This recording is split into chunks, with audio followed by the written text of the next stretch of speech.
biggest thing was realizing how my mother was wrong. The sky is not the limit because the clouds were beneath me.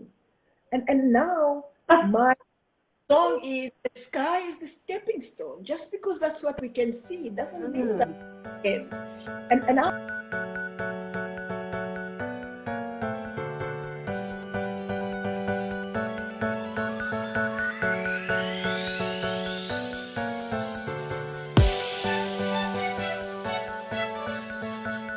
Welcome to another episode of Conversations with Sharika. My name is Sharika Swaby, also known as the Mind Reset Strategist. I am a published author, a speaker, a life coach, and the host of this show, of course. And today I have with me the lovely Saray Khumalo. Did I pronounce that properly? yeah, Sarah. Oh, it's okay. Okay, come on. And she is a phenomenal woman. She's a mountaineer. She has made it to the peak of Everest. She has summited many other mountains, and she is a speaker, an inspiration, a life coach, and a economist. Or no, sorry, she's an e-commerce expert. Right. So she is going to tell us all about her journey to the point that she's at today. Sarah, welcome to Conversations with Sharika. Thank you so much, Sharika. Thank you for having me. And I like the fact that we are matching, you know. Yeah, I know, it's amazing. I like the guys, this was not planned. It just happened. Yeah, So we're getting somewhere. absolutely. Okay, amazing. So Sarah is the name, correct? I don't want to mess it up again. Okay, Sarah. Okay, so Sarah, let's start from the beginning somewhat. Tell us a Yeah. little bit about your childhood, where you were born, how you grew up, etc. So my name is Saray Khumalo. Yeah, can you hear that? Okay, fantastic. So I was born in Zambia, Lusaka, and I'm one of seven girls raised by a single mother. But I was raised in my early childhood by my grandparents who come from Rwanda, and they used to live in Zaire, it's now called the DRC. That's where I did my primary school, went back to Lusaka, Zambia. I stayed there. I went to school in the DRC, in Zambia, as well as Zimbabwe and South Africa, which is where I live now. I am a mother of two boys. My greatest achievement, I always say that the younger one gives me more gray hairs than any mountain. I have been an executive in the South African corporate for almost 25 years. Just recently took early retirement to pursue things that make a difference. I think it was time to transition from corporate to my own business. So I am an executive coach, and I just recently launched my memoir, my first book. Amazing, amazing, absolutely amazing. I noticed that a lot of people are transitioning from corporate into finding themselves and doing their own thing. But to backtrack a little bit, I noticed that you did quite a bit of moving around as a child. What was that like? What were some of the challenges? Was it a good thing for you? Did you enjoy moving around so much? What was that like? Well, I had no choice, so I can't say did I enjoy it or did I not, but it was certainly an adventure. One thing that has helped me a lot when I look back and I reflect is it's helped me accept people that are different to me, understanding that I can learn from them, and also knowing that I'm not always going to be on top. So I've always been an overachiever. So I came from the DRC where in class I was the one into the Zambian environment after primary school where I couldn't really speak English. So all I could do well was maths and maybe sciences, and I was terrible at everything else. And it's also the fact that children are not, they're not shy to tell you that the way you speak your nyanja is terrible and laugh at you. So it toughens you up, you know. And I'm also comfortable with people being uncomfortable with who I am, because they don't understand. And I take that as an opportunity to educate them. Hopefully when they meet somebody else that's like me, they react a little differently. Mm-hmm. Growing up, moving from my grandparents to my mom and then to my auntie, and moving around and learning all these languages is my superpower in a way. And I appreciate that, because I can Tanzanian and I speak to them in Swahili, and that's okay, and I make them comfortable. That's the other thing. It's allowed me to accept differences and focus on what is common. Self and whoever else that I'm interacting with. And that's what helped me to survive those years, those brutal years of young kids being, honestly saying, you're pronouncing that wrong, you speak all that. Yeah. Right, because kids are very honest, aren't they? Okay, that sounds amazing, and I love the fact that it gave you different perspectives. That moving around, different perspectives, you learn how to interact with different people, and I'm sure that broadened your vision a lot as well. Absolutely. I think the other thing is, it's helped me realize that as Africans, we are more the same than we realize, irrespective of the different dialects. I look at something that through my leadership coaching, we forget about Ubuntu, which is what makes us African. I am because you are. It might not be said like that in a Zambian environment or in a Nigerian environment, but if you look back, the older generation, if you were naughty on the street, they were not going to wait for your parents to tell you. They will beat you up there. You come home and complain, they beat you up again. And everywhere else, And I think there is a lot that makes us African, that we don't bring into business, we don't bring into today, that would actually benefit us as individuals. Yeah, that's amazing. It's funny. I know that we, as Black people, we come from Africa, and I'm in Jamaica. And I remember as a child growing up, some of that tradition where the community goes the child. This is completely off radar. It was not a planned question, but when I was growing up, it was a community raise the child kind of mentality, and now we are losing that a lot, and it also shows in the morals of our society, because everything is breaking down. Kids don't have respect anymore. They don't respect their elders, and I think that's something that we could probably take our time and bring back into the system, because it helps. It really does help. Yeah. Okay, so what sparked my interest in you is the fact that you're a mountaineer. You've climbed to the peak of Everest. You're the first Black African woman to have done that. First question I want to ask you is, what sparked your interest? What got you interested in climbing? So I grew up my grandfather was a missionary. So I grew up in church, and we had what was called the Pathfinders. So it's like the Scouts, but based. It is still almost like a church movement. Right. Where camping, we learned how to do knots and so forth. So for me, in terms of camping and outdoors, that's where it kind of started. And life went on. As I mentioned, I ended up finding myself in this environment in Johannesburg, raising my own children. I was a manager at quite a very good financial institution here. And then I lost my older sister. And when my sister died, I started questioning myself in terms of what I'm doing and where I am, and whether she had achieved her purpose. And that was 2009. And I quit my job because I just felt that I was getting money, I had a house, car, but it didn't feel like success.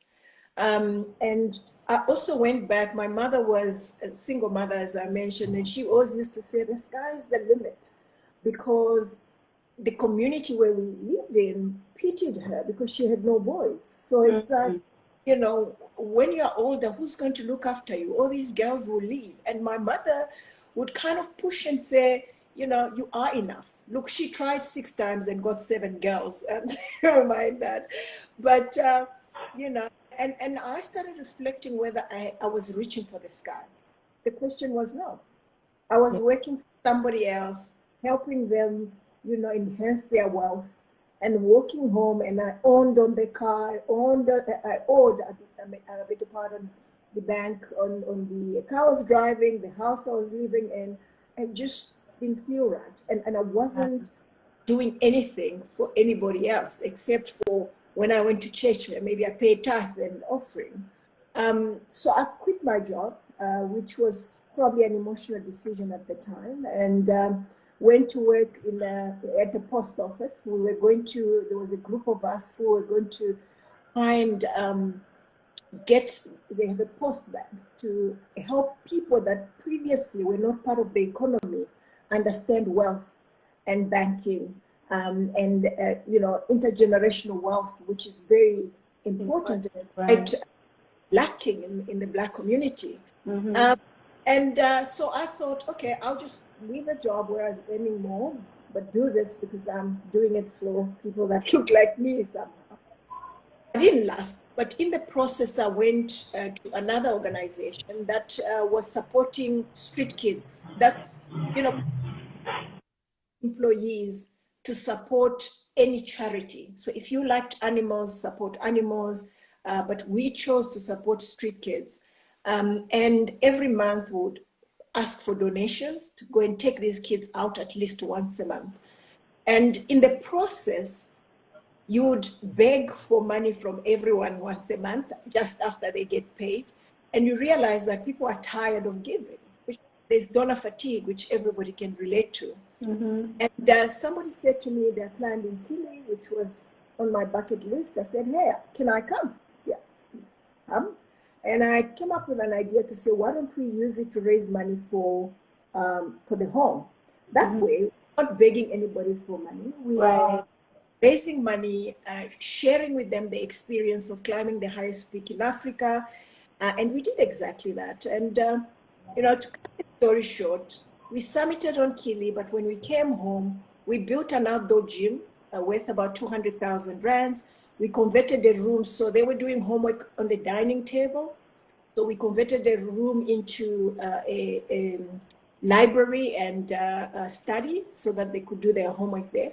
And one of the kids in the home said to me, do you really come from the township? So the township is where Black people used to stay during apartheid, staying in specific areas. So I said, yes. And she said, no, because people like us don't do things like this. Her mind, there is no way. So I said, but who does? She's like, no, but exchange students that come from Europe, from the US, they visit the home, and then when they go home, they're the ones that do things like that. And that bothered me. And remember, I was in this transition where I was trying to figure out my reason for being. Why am I here? What do I need to give back? And I came home, and it bothered me because I wondered whether I was doing enough to show my 2 boys that help comes from within before they looked elsewhere.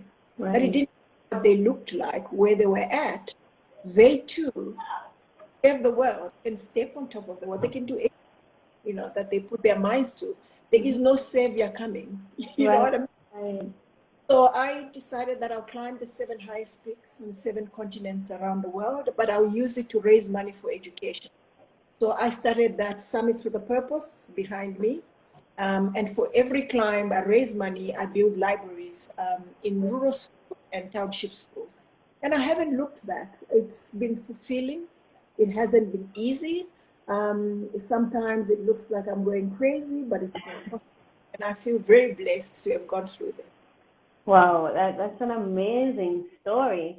And one thing that stuck out to me the most was when the little girl said, people like us, we don't do this. Yeah. And it's great that you're changing that narrative and showing people that it doesn't matter who you are. You can do anything that you see out there that you choose to do, that you want to do, that you desire to do. So I love that. I really love that. What were some of the challenges that you had to face and overcome in order to make it to your first peak, so to speak? So my first pick, which was Kili, first of all, I did all the things that are wrong on a mountain. But during the rainy season, and I didn't want to get wet. Everything that I bought was not waterproof. So I was getting wet, and I decided I'll run up, which you don't do at high altitude. I didn't want to pee on the trail. I'd stop and pee, so I didn't drink water, and that's a no-no at high altitude. So on the summit night, I got terrible altitude sickness, you know. And those are almost mistakes that you do, and you learn from them to say, you know, let me walk slowly. On Kili, they say pole pole, right? Pole pole njo mwendo. You go slowly so that you can acclimatize. You drink water so that you are able to sustain yourself as the oxygen reduces as you go further up on the mountain. And I've used those lessons with the next climb and the next climb. I got up onto Everest the first year. That was 2014. And on the 18th of April, 2014, 16 Sherpas died. That got real, you know. But before I get there, you know, I said that I was an accidental mountaineer. When I got to Everest or to Kathmandu for the first time, it was the realization that despite that girl saying people like me, or even me seeing that, oh, no one like me has actually done this, eventually I discovered that in 2013, that the world also sees it that way. They looked at me, some did tell me, some didn't, but I could tell that you are obviously going to Everest Base Camp. There is no way you're going above Base Camp. That's not because I'm just Black, I'm also female, you know, so it's a very testosterone filled kind of environment, which is changing now because you see more and more females doing 8,000ers and doing a lot more on the mountains. So it changed from me just raising money for education to me representing, because I wanted next time those people met somebody that looked like me on the trail or on the mountain, they give them the same benefit of the doubt they give their counterparts, you know. And so going back to the Sherpas dying, it stopped being about books that I read and, autobiographies or documentaries that I had watched, to me actually seeing people dying on Everest. That becomes scary. I started questioning whether they died because I just wanted to climb. You start having these survivor's guilt, questioning yourself why you are there and whether you should still be there. Why them and not you?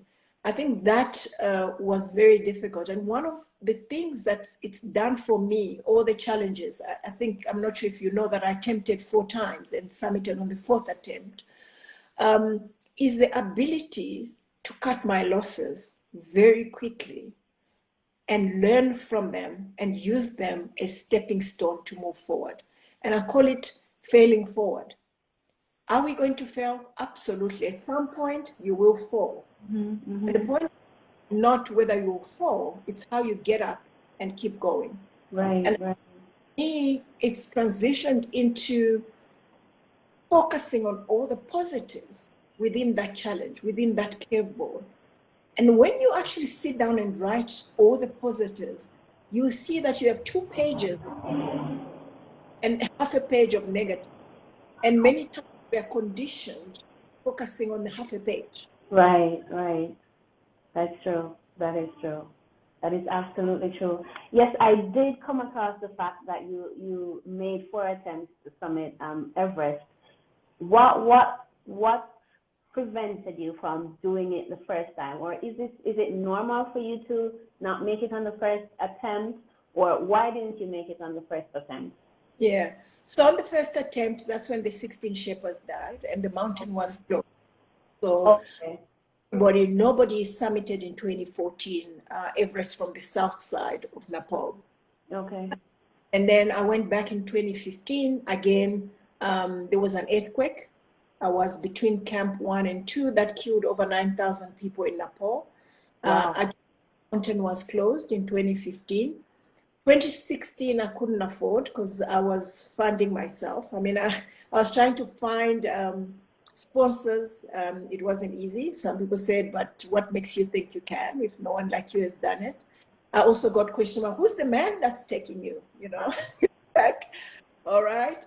But so 2016, I didn't attempt. 2017, I went 99 meters from the top, and then the weather changed.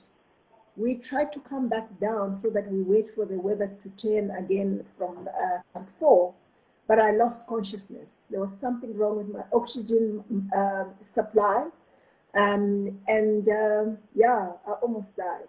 That was in the death zone. Wow. And to a certain degree, I had actually given up after that attempt. Stopped asking for funding, but I was still training until my son one day in 2018 said to me, when are you going back to Everest? Not are you going back, but when are you going back? You know, and I always tell him never to give up. So I couldn't tell him that, sweetheart, I've given up. So I just said to him, 20, I'm going. But 2019, something happened and I decided to go back and I summited in 2019. But I did a lot of things differently. And I also believe very strongly that 2019 wasn't a success in isolation of the learnings that I took from 2014. So I just believe very strongly that it was a success because of all the learnings that I picked up from the other attempts. Yeah. That's amazing. You went from almost dying, you took some time off, and then you did it again. I mean, why did you even think that you would want, because going again is taking another risk at dying every time you make the attempt, seeing all the death that had already happened. What gave you the grit and the courage and the drive to actually want to go back? Yeah, it's actually interesting you say that because people assume that if you do this, you are, you know, you are a daredevil or something like that. The reality is we are all going to die. That's the fact, right? And we all don't know when. The question is, have you lived before your time came? You know, and I think climbing for me has become more than just me going to take a selfie. I found a way of doing what I love doing, but also changing the narrative for the next generation of Africans. There are thousands and thousands of children that have benefited from my climbs. So because it had become about a little bit more than just me, and I knew why I was climbing, it was not just a selfie, that made me go back. Because every time, so 2014, when we didn't summit and the mountain was closed, I came back, I raised enough money to feed over 60,000 children through an NGO called the Lunchbox Fund.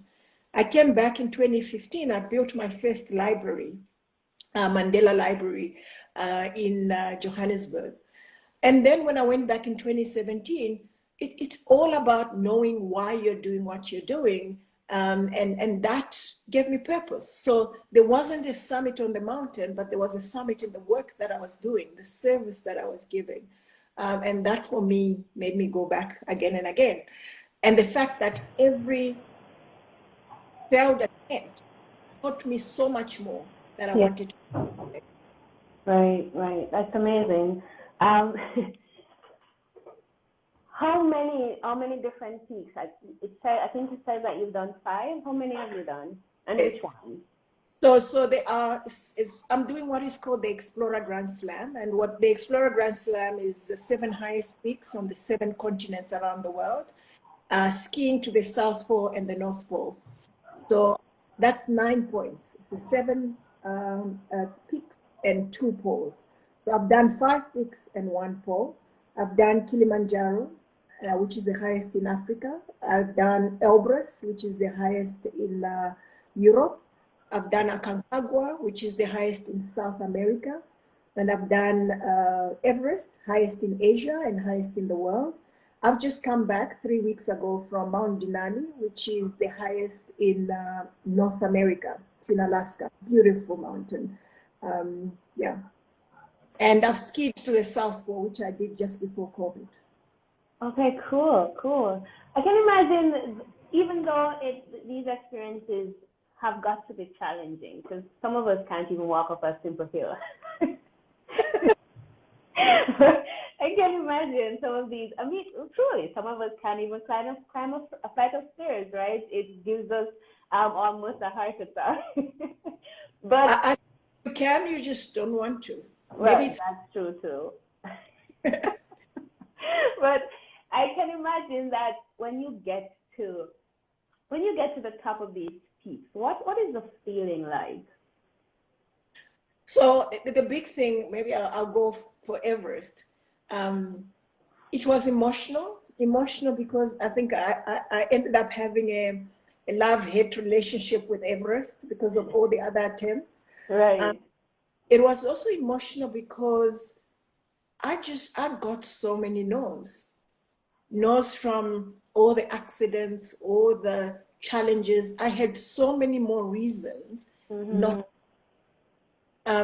And at some point, I wondered whether, God, is this what I'm meant to do?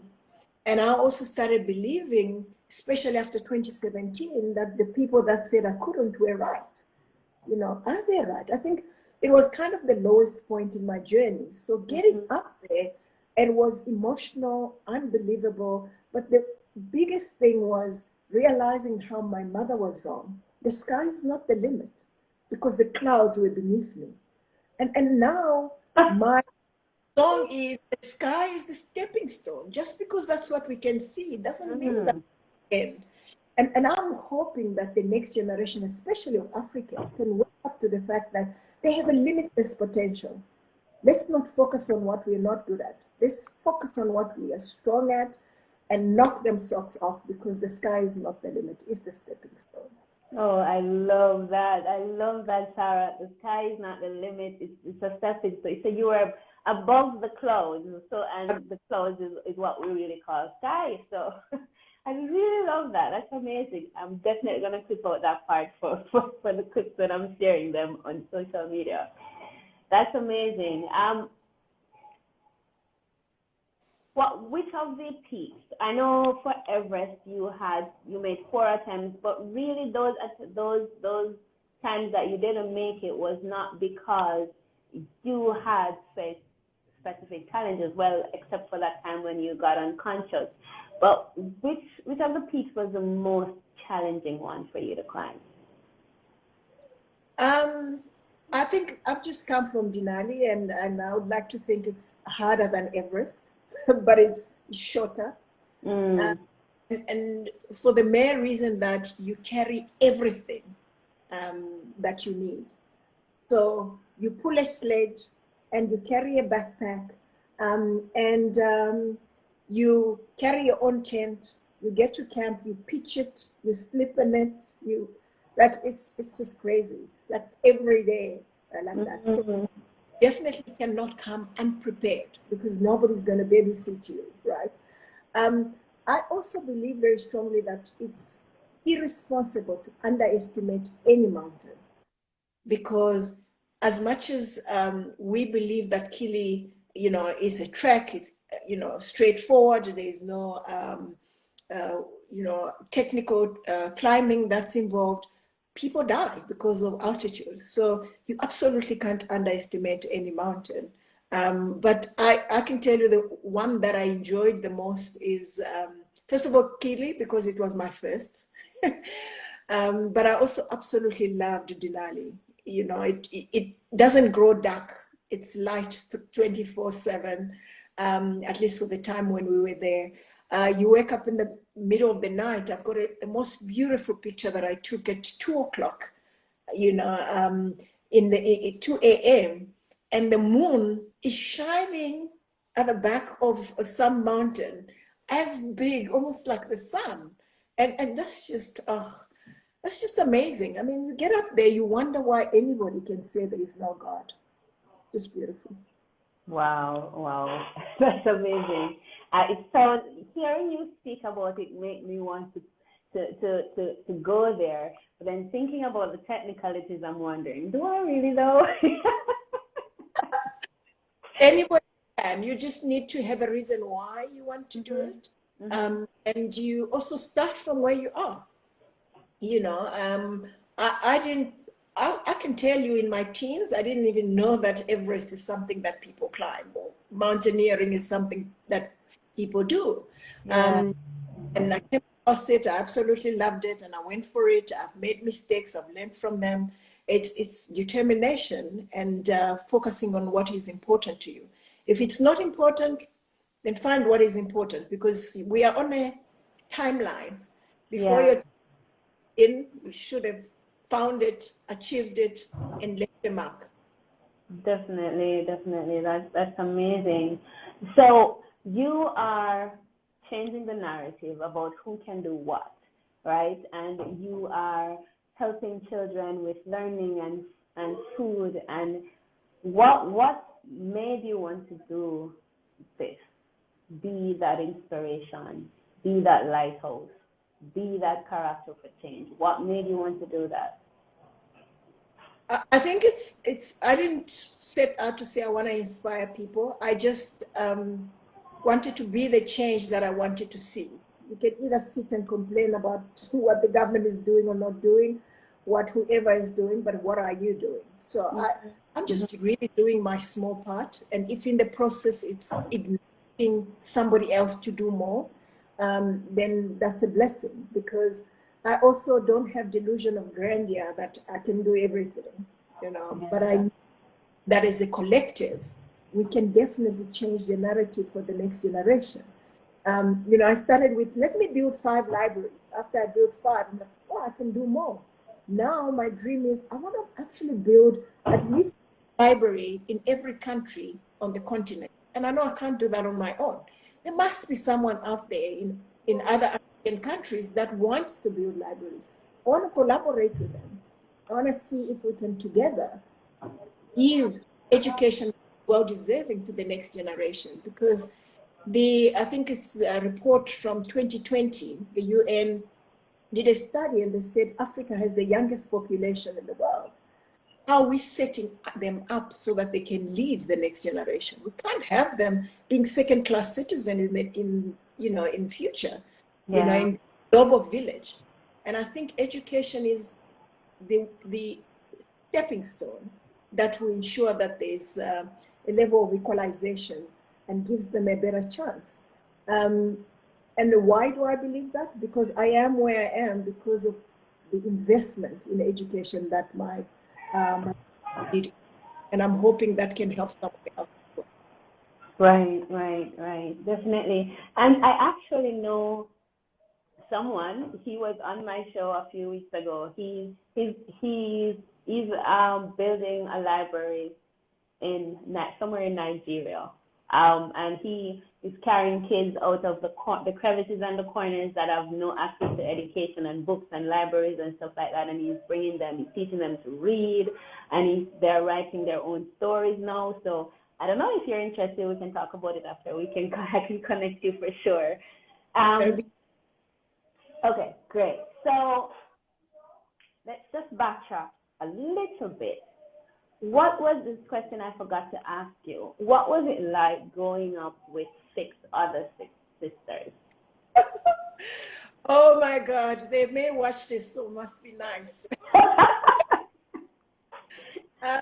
So in the beginning, it was just I was with my grandmother and my grandfather. So I was the youngest in the house. It was uncles and aunties and my older sister.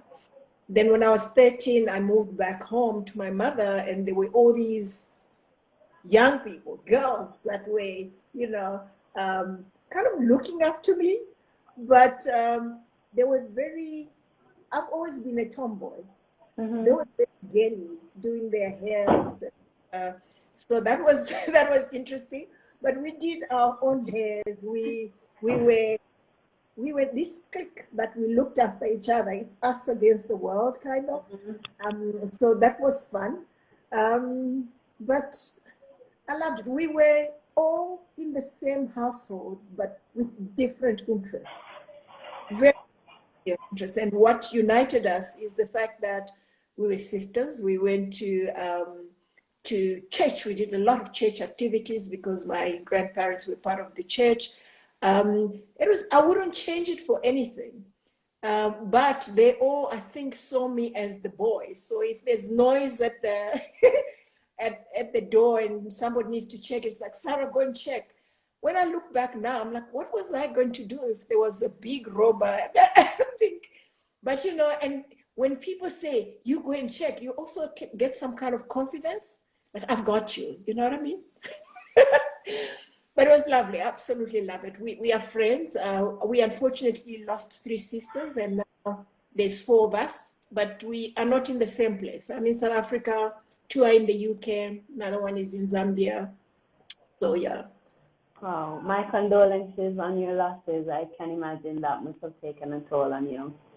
Yeah. Okay, now we're winding down, and I want to ask you, I know you're doing so much, right? But what impact do you want to make on the world? What's that one thing that you want to hear that people are going to say, Sarah did this. This was what Sarah did. This is the legacy that she left behind.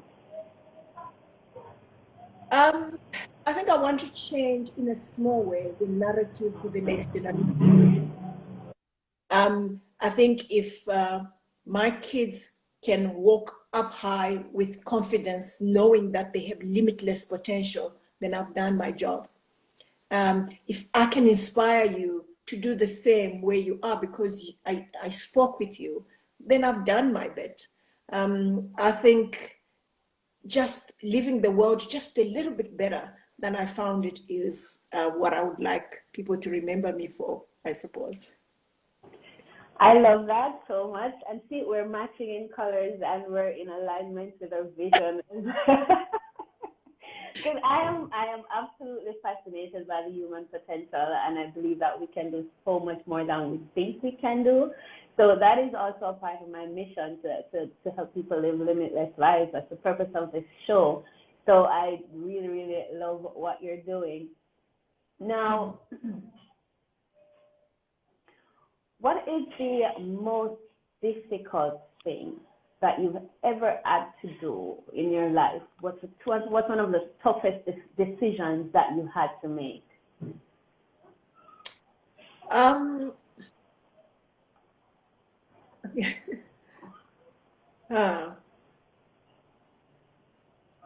think walking away, it's probably not difficult, but it wasn't that easy.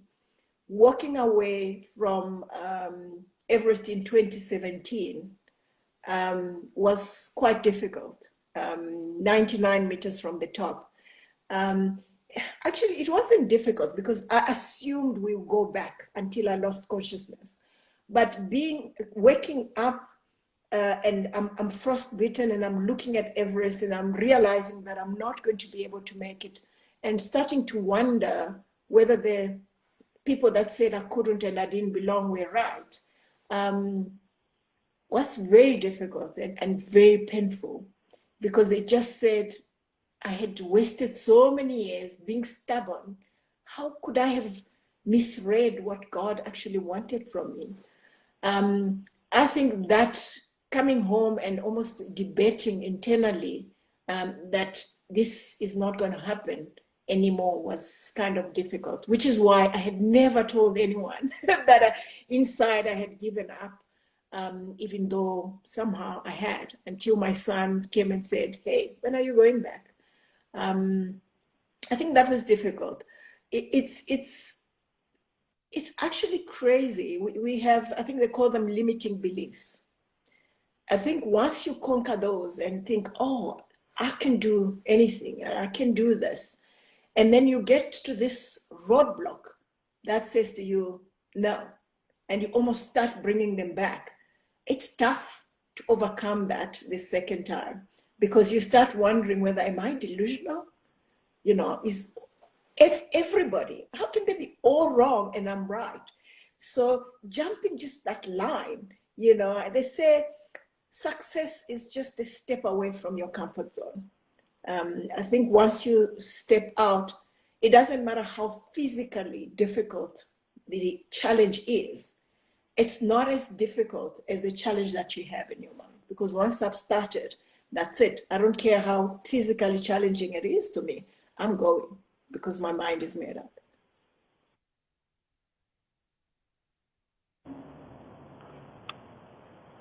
Something you said about that threshold that we have to cross over when we get, and I think this is why a lot of people go halfway and they don't go any further. We get to that point where it seems like it's absolutely impossible, right? You get to that point where it seems like you are absolutely delusional. I've been there to the point where I've asked, is this really what I'm supposed to do, you know?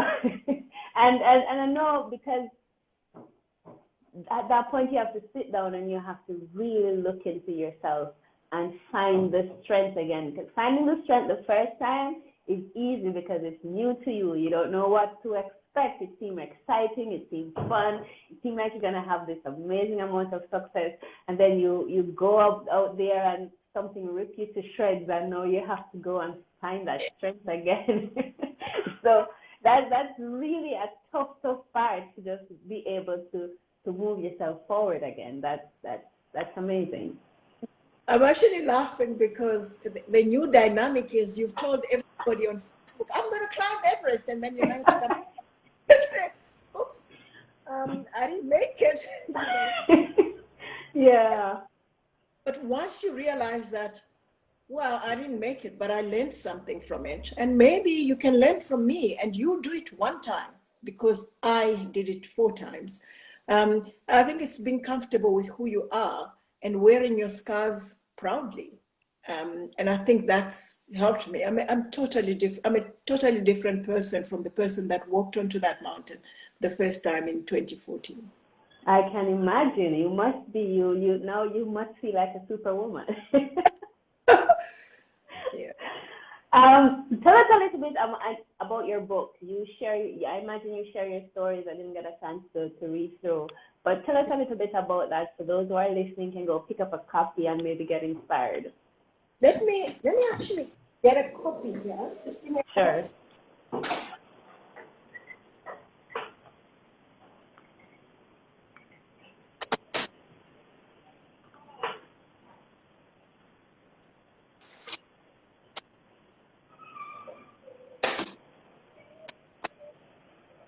I should have a copy next to me.